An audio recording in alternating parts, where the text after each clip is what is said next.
The Galactic Defense Academy buzzed with tension as cadets from across 17 different species shuffled into Combat Training Room 7. Maya Chen adjusted her uniform, trying to ignore the whispers and sideways glances from her alien classmates. Being one of only 3 humans in the entire academy made her a curiosity at best, a liability at worst. "Attention, maggots!" The voice cracked like a whip through the chamber. Instructor Zex'tar strode into the room, his 8-foot frame casting shadows across the polished floor. The Velenarian's purple skin gleamed under the harsh lights, and his forearms moved with predatory grace. 2 smaller appendages near his shoulders twitched with barely contained aggression. Maya had heard the stories. Zex'tar had commanded fleets that conquered 3 star systems before joining the academy. His reputation for breaking cocky cadets was legendary.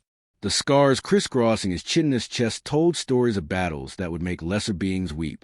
"Today we discuss close quarters combat," Zex'tar announced, his voice carrying that distinctive Velenarian hiss.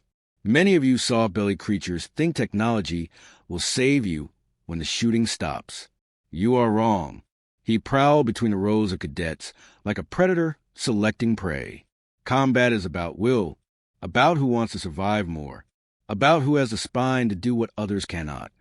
His crimson eyes swept across the assembled students, lingering on each species with obvious disdain. The Korthani cadets, with their crystalline exoskeletons, straightened nervously. The gaseous ethereals condensed their forms tighter. Even the normally arrogant Drachmae pulled their wing arms closer to their bodies. "Humans," Zex'tar said, stopping directly in front of Maya. His breath smelled like sulfur and old blood. "Tell me, little pink thing, what makes your species think you belong among warriors?" Maya met his gaze without flinching. "We adapt, sir. We survive." A ripple of amusement passed through Zex'tar's features. "Adapt? Your kind has been spacefaring for, what, 2 centuries? My people conquered stellar empires, while yours were still flinging feces at each other." Snickers erupted from several cadets. The blue-skinned Altarian twins exchanged knowing looks. Even Jack, the massive Tauran who usually kept to himself, let out a low rumble of laughter. "But please," Zex'tar continued, his voice dripping with mock politeness, "enlighten us with your wisdom, human. Show us these legendary adaptation skills." Maya's jaw tightened. She could feel the familiar fire building in her chest. The same feeling that had gotten her into fights on Earth, that had nearly cost her the academy placement. Her grandmother's voice echoed in her memory. "Anger is just pain wearing a disguise, little one." "I said show us," Zex'tar repeated, stepping closer. His shadow engulfed her completely. "Sir, I believe demonstration would be more effective than discussion," Maya replied, her voice steady despite the thundering of her heart. "Oh." All 4 Zex'tar's eyes narrowed with interest. "Are you challenging me, cadet?" The room fell silent. Even the air recycling system seemed to hold its breath. Maya could hear her pulse pounding in her ears. This was it, the moment that would define her entire academy experience. Back down now, and she'd be dismissed as another human pretender. Stand her ground, and if that's what it takes to demonstrate human adaptability, sir. Zex'tar's laugh was like grinding metal. "Excellent. Everyone back against the walls. Give us room to play." The other cadets scrambled to comply, their movements urgent and excited. Maya could see credits changing hands as bets were placed. The odds, she noticed grimly, were not in her favor. "Combat rules," Zex'tar announced as he shed his instructor's jacket, revealing arms thick as tree trunks. "No weapons, no killing, no permanent maiming. Everything else is fair game." Maya stripped off her own jacket and rolled her shoulders. At 5'6" and 130 pounds, she looked like a child next to the alien instructor. But size wasn't everything. Her father had taught her that during their weekend boxing sessions. "It's not the size of the fighter, Maya. It's the size of the fight in the fighter. Any last words, human?" Zex'tar asked, settling into a combat stance that looked like a cross between martial arts and interpretive dance. Maya grinned, and for the first time since entering the academy, she felt truly at home. "Yeah, thanks for the lesson." They circled each other slowly. Zex'tar moved with fluid confidence, his forearms weaving hypnotic patterns in the air. Maya kept her guard up, watching, waiting, learning. Her grandmother had always said patience was a virtue, but timing was everything. Zex'tar struck first, a lightning-fast jab with his upper right arm. Maya ducked, feeling displaced air ruffle her hair. His follow-up came from the lower left, a sweeping hook aimed at her ribs. She twisted away, letting momentum carry her into a spin. Running already? Zex'tar taunted. How disappointingly human. Maya didn't rise to the bait. She'd learned long ago that talking during a fight was just another weapon, and she had better ones. Instead, she studied his patterns, the way he telegraphed his combinations, the slight hesitation before his power shots. He pressed his attack, for arms working in deadly harmony. Upper arms jabbed and hooked, while lower arms swept and grabbed. It was beautiful in its efficiency, like watching a master painter work with multiple brushes. Maya danced backward, blocking what she could, absorbing what she couldn't avoid. A glancing blow to her shoulder sent numbness down her arm. Another caught her hip, probably leaving a bruise that would last weeks. But she was learning, adapting, finding the gaps in his seemingly perfect technique. Stand still and fight. Zex'tar snarled, frustration creeping into his voice. That's when Maya saw it, the opening she'd been waiting for. When Zex'tar got angry, his upper arms moved just a fraction ahead of his lower ones. It created a window, barely a heartbeat wide, but it was enough. She feinted left, drawing his attention, then darted right as his arms converged on empty air. Her father's voice echoed in her mind. When fighting someone bigger, get inside their reach and make it personal. Maya slipped past his guard and drove an elbow into the nerve cluster below his armpit. Veterinarian anatomy, she'd learned, was remarkably similar to human in some key areas. Zex'tar's roar of pain confirmed her research had been accurate. His lower left arm went temporarily numb, throwing off his coordination. Maya didn't waste the opportunity. She grabbed his wrist, used his own momentum against him, and sent the massive alien stumbling toward the wall. But Zex'tar was a veteran of 100 battles. He caught himself, spun with surprising grace, and backhanded Maya across the face with enough force to split mountains. The slap echoed through the training room like a gunshot. Maya's head snapped to the side, stars exploding across her vision.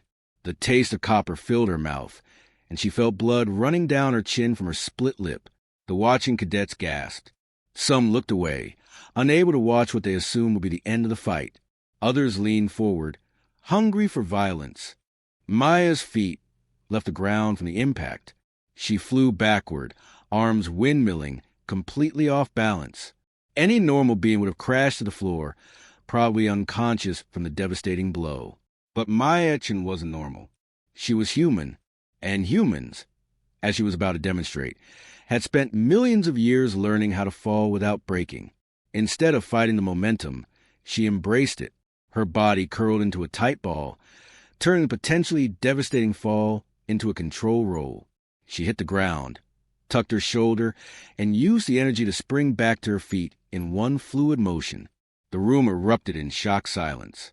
Even Zex'tar's eyes widened in surprise. In all his years of combat, he'd never seen anyone recover from that kind of blow so quickly. Maya wiped blood from her mouth with the back of her hand and smiled. It wasn't a nice smile. It was the kind of grin that had made her legendary in the underground fighting circuits of New Shanghai. The kind that said she was just getting started.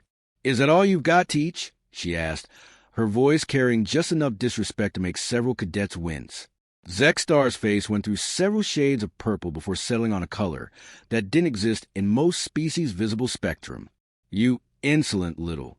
He charged like an enraged bull, all four arms seeking to crush, to maim, to teach this upstart human the price of defiance. His technique abandoned, his strategy forgotten. He was pure rage in motion, and that was exactly what Maya had been waiting for. She stood her ground until the last possible second, then dropped into a baseball slide that would have made her old coach proud. She shot between Zex'tar's legs like a bullet, her hands grabbing his ankles as she passed. Physics, as Maya's academy instructors had repeatedly emphasized, was universal. Newton's laws applied to veterinarians just as much as humans. When a 200-pound object moving at high speed suddenly has its foundation removed, the results are predictable. Zex'tar pitched forward, his massive frame crashing to ground with sound like falling timber. The impact shook the entire room, rattling equipment and making several cadets grab the walls for support. Maya was on her feet before he hit the ground, spinning to face him as he struggled to rise. Blood trickled from a dozen small cuts where his skin had scraped against the textured floor. His dignity, however, had suffered far worse damage.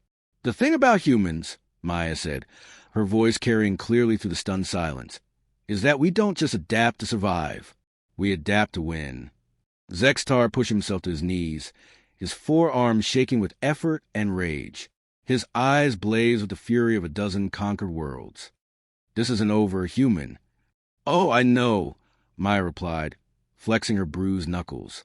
"But class ends in 10 minutes, and I still have questions about today's lesson." The massive alien instructor climbed slowly to his feet, towering over her once again. But something had changed. The easy confidence was gone, replaced by wary respect and barely contained fury. Around the room, cadets stared in open-mouthed amazement. The human had done the impossible. She hadn't just survived Zex'tar's attack. She'd embarrassed him in front of his students. Maya could see the calculations running behind various alien eyes. Alliances were being reconsidered. Assumptions were crumbling. The small, soft human had just rewritten the Academy's social hierarchy with her fists and her audacity. But as she watched Zex'tar's face cycle through shades of humiliation and rage, Maya realized she might have made a very dangerous enemy. The kind of enemy who remembered slights and repaid them with interest. The alarm chimed, signaling the end of class. Saved by the bell, Maya thought grimly. But tomorrow was another day, and she had a feeling Instructor Zex'tar would be planning a very different kind of lesson. Hashtag the alien instructor slapped the human cadet. She left him flat before the class could blink. 3 days later, Maya walked into Combat Training Room 7 to find it completely transformed. The usual sparse layout had been replaced with what looked like an obstacle course designed by someone with a serious grudge against gravity. Rope climbs disappeared into shadows near the ceiling. Balance beams crossed pools of what appeared to be synthetic mud, and wall climbing sections twisted at impossible angles. Her fellow cadets were already assembled, their expressions ranging from nervous to outright terrified. The ethereal named Wisp had condensed into such a tight form that she looked more like morning fog than a sentient being. Even Jack, the normally unflappable Tauran, was shifting his weight from foot to foot like a mountain considering an avalanche. Well, came that familiar hiss from the shadows. Look who decided to grace us with her presence. Zex'tar emerged from behind a climbing wall, and Maya's blood ran cold. If she thought he looked dangerous before, now he resembled something that crawled out of nightmares and demanded tribute. His usual instructor's uniform had been replaced with form-fitting combat gear that showed off every scar, every ridge of muscle, every hint of barely contained violence. But it was his eyes that made Maya's survival instincts start screaming. Those 4 crimson orbs held the kind of focused malice usually reserved for personal vendettas. "Today's lesson," Zex'tar announced, his voice carrying the weight of impending doom, "is about endurance, about what happens when pretty techniques meet ugly reality." He gestured to the obstacle course with obvious pride. "This is the Gauntlet of Humility. It has broken 3/4 of the cadets who've attempted it. The record completion time is held by a Drachmary flight leader who took 47 minutes. Maya studied the course, her mind automatically calculating angles, distances, and difficulty levels. It was brutal, designed to test every physical capability of being possessed. But something about Zex'tar's smile suggested the obstacles were the least of her worries. "Chun," he said, her name dripping from his tongue like poison, "since you're so eager to demonstrate human adaptability, you'll be going first, alone." The other cadets exchanged worried glances. Running obstacle courses solo was dangerous enough, but doing it under Zex'tar's current mood seemed like volunteering for torture. "Sir," Maya said carefully, "Academy regulations require safety observers for solo runs." Zex'tar's smile widened, showing teeth that could probably chew through starship hull plating. "I'll be observing very closely. Don't worry about safety. Cadet, worry about finishing. Maya stepped up to the starting line, acutely aware of every eye in the room focused on her. Her mouth was dry, her palms slightly damp, but her mind was crystal clear. Fear, her father had always said, was just excitement without breath. She took a deep breath and let excitement fill her lungs. Begin! Zex'tar barked. Maya exploded forward, hitting the first obstacle at full sprint. Rope climb, 30 feet straight up. She'd done thousands of these on Earth, but never with her shoulders still aching from Zex'tar's backhand 3 days ago. Hand over hand, muscles burning, she hauled herself toward the ceiling. Halfway up, the rope began to vibrate. Maya glanced down to see Zex'tar at the base, his 4 arms working in sequence to shake the line like a seismic event. The motion sent waves of movement up the rope, each pulse trying to throw her off balance. Adaptation test number 1, he called up to her, his voice filled with mock concern. Real battlefields don't provide stable climbing surfaces. Maya gritted her teeth and kept climbing. Her father's voice echoed in her memory. When the environment turns against you, become part of it, instead of fighting the rope's movement. She began to read its rhythm, timing her climbs to match the waves. What had been trying to throw her off became assistance, the rope's motion actually helping to launch her upward. She reached the top in record time, ringing the bell with perhaps more force than necessary. The sound echoed through the chamber like a challenge. Lucky, Zex'tar muttered, but his eyes held grudging respect. The next obstacle was a series of balance beams over synthetic mud that smelled like a combination of rotten eggs and industrial lubricant. Maya had taken 3 steps when Zex'tar's voice rang out again. Did I mention the beams are motion-activated? My apologies. The beam beneath Maya's feet suddenly lurched sideways, nearly pitching her into foul-smelling muck below. She windmilled her arms, found her center, and kept moving. Each step triggered new movements, the beams shifting and rotating like they were alive and malicious. Behind her, she could hear the other cadets placing new bets. The odds had shifted in her favor after the rope climb, but the beams were changing that calculation rapidly. Maya reached the halfway point when disaster struck. A beam rotated completely upside down, leaving her hanging by her fingertips above the synthetic swamp. Her grip was already slipping when Zex'tar's laughter filled the air. Humans, he called out to watching cadets. Such predictable creatures, all strength, no intelligence. Maya's anger flared, hot and immediate. The familiar fire built in her chest, the same rage that had gotten her into so much trouble over the years. But this time, instead of letting it consume her, she used it. Anger was energy, and energy could be channeled. She swung her legs up, hooked her ankles over the beam, and performed an inverted sit-up that would have impressed her old gymnastics coach. The motion flipped her back onto the beam's surface, just as it rotated back to horizontal. She landed in a perfect crouch, balance intact, dignity restored. The watching cadets erupted in amazed chatter. Even Wisp had expanded slightly, her gaseous form brightening with excitement. Impossible, breathed Kala, one of the Altairian twins. The rotation sensors should have prevented that maneuver. Maya grinned and kept moving. She'd learned something important about the beams during her brief hang time. The motion sensors were sophisticated, but they were also predictable. They responded to weight distribution and movement patterns, but they had a delay, a processing time that created windows of opportunity. She began to dance across the remaining beams, using their own responsiveness against them. Quick steps confused the sensors, creating hesitation in the programming. Light touches triggered minimal responses. By the time she reached the far side, she was moving like water, flowing around the obstacles' attempts to stop her. The wall-climbing section should have been straightforward, but Maya wasn't surprised when handholds began retracting the moment she touched them.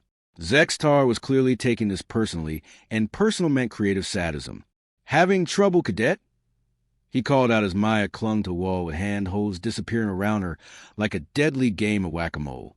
Not at all, sir, Maya replied, her voice steady despite the fact that she was currently supported by nothing but fingertip strength and stubborn determination, just admiring the craftsmanship.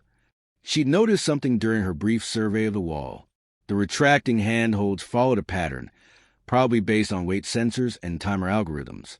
But patterns could be exploited, and Maya had spent her teenage years free climbing the urban canyons of New Shanghai. This was just another puzzle to solve.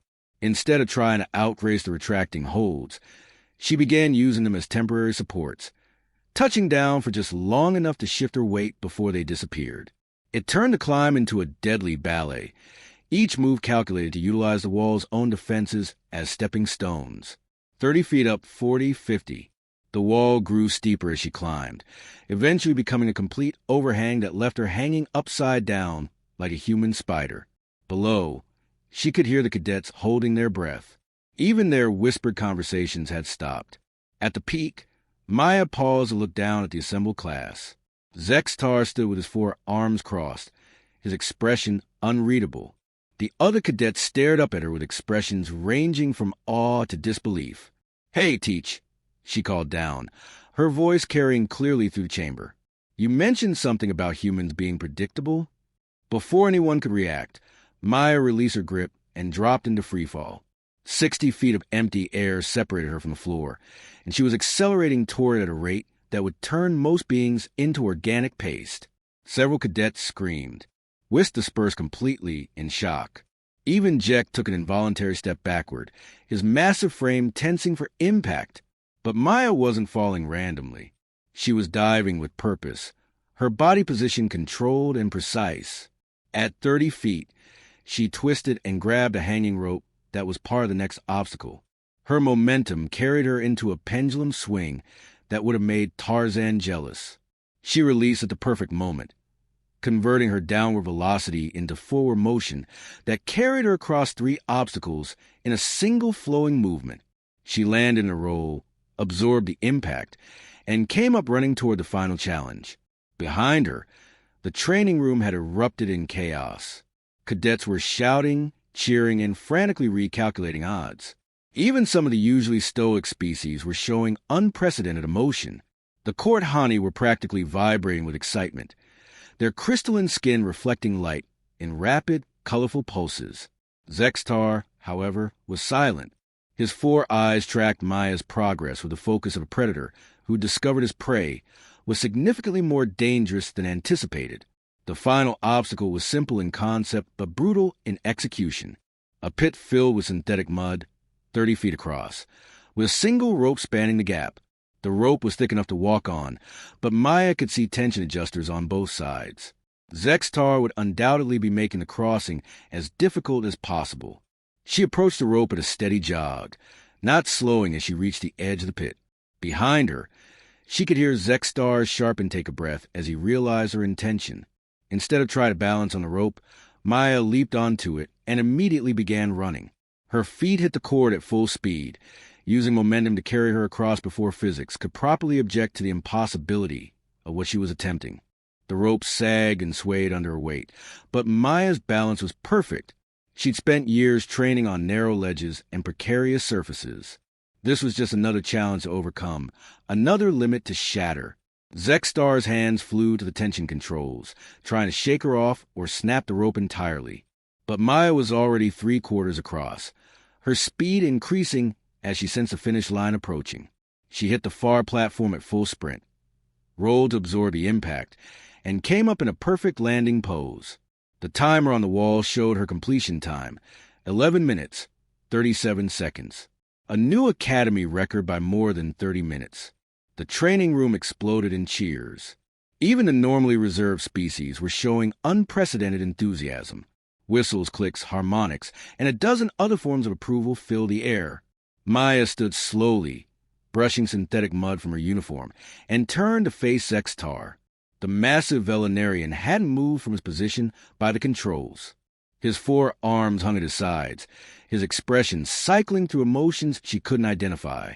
Finally, he began walking toward her. Each step echoed through the chamber, like a judge approaching a verdict. The celebrating cadets fell silent, sensing the tension that suddenly filled the air.